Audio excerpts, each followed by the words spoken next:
A Era dos Mártires, capítulo 6. A perseguição do século II. Continuação. A perseguição sob Marco Aurélio. Em 161 d.C., o governo do Império recaiu sobre Marco Aurélio, que havia sido adotado anos antes por seu predecessor, Antônio Pio. Marco Aurélio foi, sem dúvida, uma das mais pré-claras luzes do ocaso romano. Ele não foi como Nero e Domiciano, um homem apaixonado pelo poder e pela vanglória, mas o espírito culto e refinado que deixou atrás de si uma coleção de meditações escritas somente para seu uso pessoal, que são uma das glórias literárias da época. Nessa obra, Marco Aurélio mostra alguns dos ideais a respeito do governo de seu vasto império. Intenta a cada momento, como romano e como homem, fazer o que tens à frente com dignidade perfeita e simples, e com bondade, liberdade e justiça. Esquece tudo mais, só poderás esquecê-lo se empreenderes cada ação de tua vida como se fosse a última, deixando a um lado toda a negligência e toda a resistência das paixões contra os ditados da razão, e deixando também toda a hipocrisia e egoísmo e rebeldia contra a sorte que te tocou. Meditações 2.5. Sob tal imperador, podia-se supor que os cristãos desfrutassem de um período de relativa paz. Marco Aurélio não era um Nero nem um Domiciano. Entretanto, o mesmo imperador que se expressava em termos tão elevados acerca dos seus deveres de governante, declarou também uma forte perseguição contra os cristãos. Marco Aurélio era filho de sua época e, como tal, via os cristãos. Na última referência ao cristianismo que aparece em suas meditações, o imperador filósofo louva aquelas almas que estão dispostas a abandonar o corpo quando necessário, mas logo segue dizendo que tal disposição deve ser produto da razão e não da teimosia, como no caso dos cristãos. Meditações 11.3. Além disso, também, enquanto filho de sua época, o filósofo que louvava o uso da razão, sobretudo, era supersticioso ao extremo. A cada passo, pedia ajuda e direção de seus adivinhos e ordenava que os sacerdotes oferecessem sacrifícios por um bom êxito em cada empreitada. Durante os primeiros anos do seu reinado, as invasões, inundações, epidemias e outros desastres pareciam suceder uns aos outros sem trégua alguma. Logo correu a voz de que tudo isso se devia aos cristãos que atraíram sobre o império a ira dos deuses, e se provocou então a perseguição.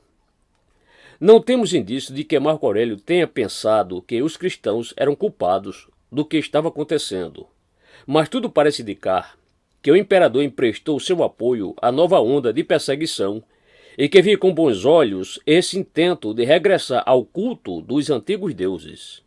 Talvez, como Plínio anos antes, Marco Aurélio pensasse que era necessário castigar os cristãos, se não por seus crimes, pelo menos por sua obstinação. Em todo caso, temos informações bastante detalhadas de vários martírios que ocorreram sob o governo de Marco Aurélio. Um desses martírios foi o da viúva Felicidade e de seus 7 filhos. Nessa época, era costume da igreja que viúvas, caso assim desejassem, se consagrasse inteiramente ao trabalho da igreja, que, por sua vez, sustentava-as. Assim se fazia, entre outras razões, porque nessa sociedade era muito difícil para uma viúva pobre sustentar a si mesma, e também porque, caso tal viúva se casasse com um pagão, podia perder muito de sua liberdade para atuar no serviço do Senhor. A obra de Felicidade era tal que os sacerdotes pagãos decidiram impedi-la, e com esse propósito a acusaram perante as autoridades, juntamente com seus 7 filhos.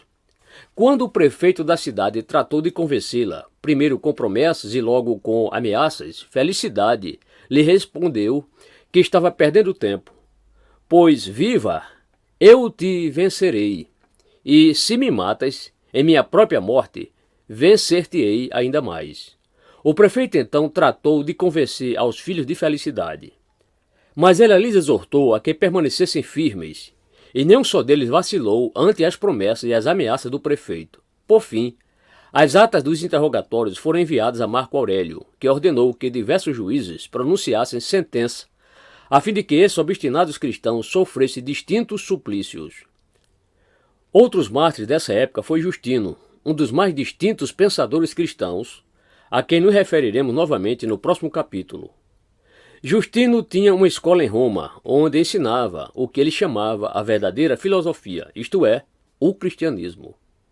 O filósofo cínico Crescente desafiou-o a um debate do qual o cristianismo saiu, sob todos os julgamentos, vencedor e, ao que parece, Crescente tomou vingança acusando o seu adversário perante os tribunais. Em todo caso, no ano 163, Justino e 6 de seus discípulos foram levados diante do prefeito Júnior Rústico, que havia sido um dos mestres de filosofia do imperador. Nesse caso, como em tantos outros, o juiz tratou de convencer aos cristãos acerca da tolice de sua fé. Mas Justino respondeu que, depois de ter estudado toda a classe de doutrinas, chegara à conclusão de que a cristã era verdadeira e que, portanto, não estava disposto a abandoná-la. Quando, como era costume, o juiz os ameaçou de morte, eles responderam que seu mais ardente desejo era sofrer por amor de Jesus Cristo e que, matando-os, o juiz lhes faria um grande favor. Diante de tal resposta, o prefeito ordenou que fossem levados ao lugar do suplício, onde primeiro os açoitaram e logo foram decapitados. Por último, como exemplo da sorte dos cristãos sob o regime de Marco Aurélio, devemos mencionar a carta que as igrejas de Leão e Viena, na Gália, enviaram aos seus irmãos da Frígia e Ásia Menor em 177.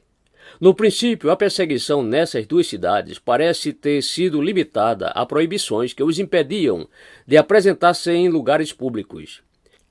Depois a plebe começou a segui-los pelas ruas, insultando-os, golpeando-os e apedrejando-os. Por fim, vários deles foram presos e levados diante do governador para serem julgados. Nesse momento, uma pessoa no meio da multidão se ofereceu para defender os acusados. Vécio Epágato.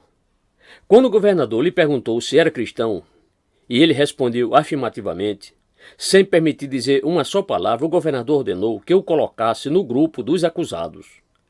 A perseguição caíra sobre essas duas cidades inesperadamente, como um relâmpago. Nem todos estavam prontos para enfrentar o martírio. Segundo a carta que estamos citando, cerca de 10 foram débeis e saíram do ventre da igreja como abortos. Os demais, entretanto, mostraram-se firmes, ao mesmo tempo em que tanto o governador como o povo se indignavam cada vez mais contra eles. De boca em boca corriam rumores acerca das horríveis práticas dos cristãos, rumores sobre os quais falaremos no próximo capítulo. Diante de sua obstinação e provavelmente para ganhar a simpatia do povo, o governador mandou torturar os acusados. Um certo santo limitou-se a responder: "Sou cristão", e quanto mais lhe torturavam e mais perguntas eram feitas, mais firme se mostrava em não dizer outra palavra. O cárcere estava tão cheio de prisioneiros que muitos morreram asfixiados antes que os carrascos pudessem aplicar-lhes a pena de morte. Alguns dos que antes tinham negado a sua fé, ao verem seus irmãos tão valorosos em meio a tantas provas, voltaram à sua antiga confissão e morreram também como mártires. Porém, o martírio de Blandina, uma mulher frágil por quem temiam seus irmãos, foi o mais destacado de todos esses martírios. Quando lhe chegou o momento da tortura, mostrou tal resistência que os verdugos tinham de se alternar. Quando vários dos mártires foram levados ao circo, Blandina foi pendurada no madeiro no meio deles, e dali ela os encorajava. Como as feras não as atacaram, os guardas a levaram de novo ao cárcere. Por fim, nesse dia de tão bárbaros espetáculos, Blandina foi torturada em público de diversas maneiras. Primeiro a açoitaram. Depois a fizeram ser mordida por feras. Em seguida fizeram-na assentar-se em um assento de ferro quente. E ainda a encerraram em uma rede e fizeram com que um touro bravio a chifrasse. Como em meio de tais tormentos, Blandina seguia firme em sua fé. Finalmente, as autoridades ordenaram que fosse degolada. Esses não são senão uns poucos exemplos dos muitos martírios que ocorreram na época de Marco Aurélio. Há outros que nos são conhecidos e que poderíamos ter narrado aqui, mas, sobretudo, Houve muitos outros dos quais a história não deixou rastro, mas que, indubitavelmente, se encontram indelevelmente impressos no livro da vida.